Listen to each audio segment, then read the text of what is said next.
Okay, in this video we're going to be looking at units and quantities, and in particular we're going to be looking at SI units. So let's start by defining what we mean by SI units.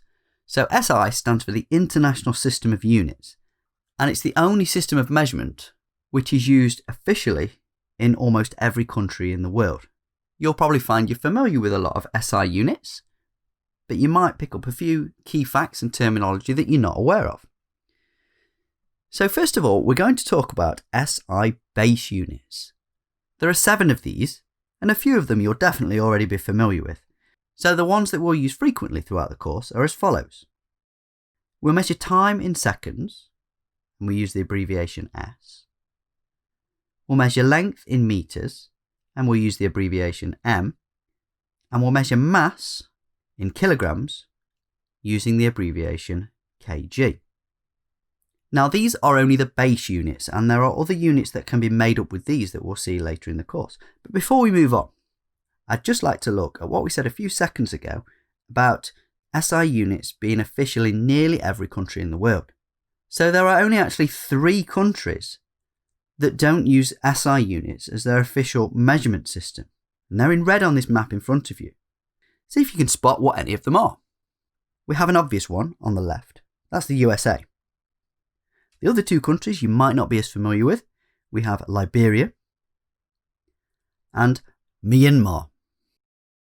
And so every other country in the world has adopted the metric system with SI units as their official system of measurement. So I said earlier there are 7 base SI units. That means there are 4 more that I haven't listed, and we don't usually encounter them in the course, but I'm going to list them here for completeness. We have the ampere, which measures electric current, the Kelvin, which measures temperature, the mole, which measures the amount of a substance we have, and the candela, which measures luminous intensity. So you may have come across those in other subjects you study, but we won't encounter these in the A-level maths course. And one last thing, you may have wondered, how are these units defined? Well, it's changed over the years, but we've now got to a stage where they're actually measured very precisely. For example, if you want to know how is 1 second measured, it's the distance travelled by light in a vacuum in 1,299,792,458th of a second. And if you're interested in finding out how any of the other units are measured, you can just look them up on something like Wikipedia. Next, I'd like to look at something known as the derived SI units.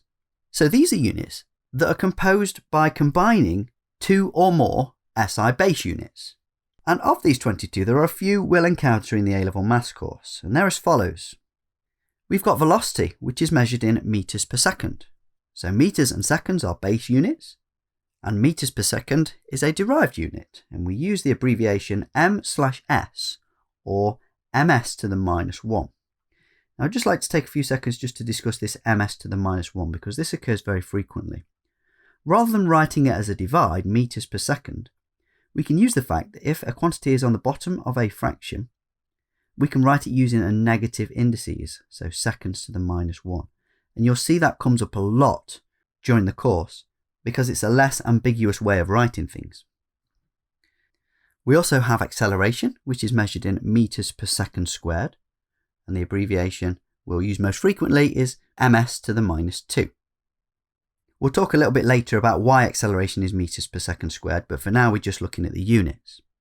We have force, which is measured in newtons, and we use the abbreviation capital N for that.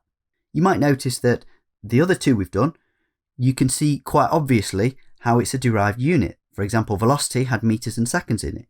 It's not so obvious with newtons, but if you're familiar with the formula force is mass times acceleration, you may be able to figure out for yourself what base units would be used. They would be kilogram meters per second squared. Now it's very rare that we would actually use that abbreviation to label a quantity. We'd be far more likely to use newtons, but you can see how the units are derived. In the second year of course, we'll also meet 2 more quantities. We meet moments, which are turning effects. And to calculate a moment, you would do force times perpendicular distance, which tells us the units will be Newton meters. And we use the abbreviation NM. We'll also meet the SI unit for angles in year 2, which is not degrees, it is in fact radians.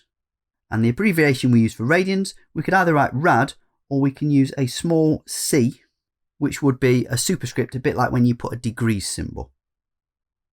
For the time being though, in year 1, the only ones we're going to meet are velocity, acceleration and force. So don't worry too much at this stage about Newton meters or radians. Finally, we're going to look at prefixes. It's not essential that you know they're called prefixes and you'll have met some of them before. This is just a recap to make sure you're aware of what they are. So these go before the units and allow us to change the size of quantities in the case where they're very small or very large. For example, kilo, which has the symbol K, makes a quantity 1,000 times bigger. So if you have a kilometre or kilometre, that would be 1,000 times the size of a metre. We have the prefix centi, which has the symbol C, which has a magnitude of 1/100th of the size of the original quantity.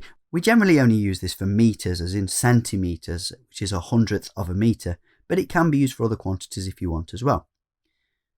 We also have milli, which has the symbol M, and is 1,000th of the original quantity. For example, a millimetre is 1,000th of a metre. And a less commonly used one is micro, which uses the symbol mu, and that is a millionth of a quantity. For example, if we had a microgram, that will be a millionth of a gram. And one last unit that isn't a prefix, but it's worth mentioning on its own, is a ton. 1 ton is equivalent to 1,000 kilograms. Now this isn't an SI unit, but it's widely accepted as a unit, so you will come across it during the course.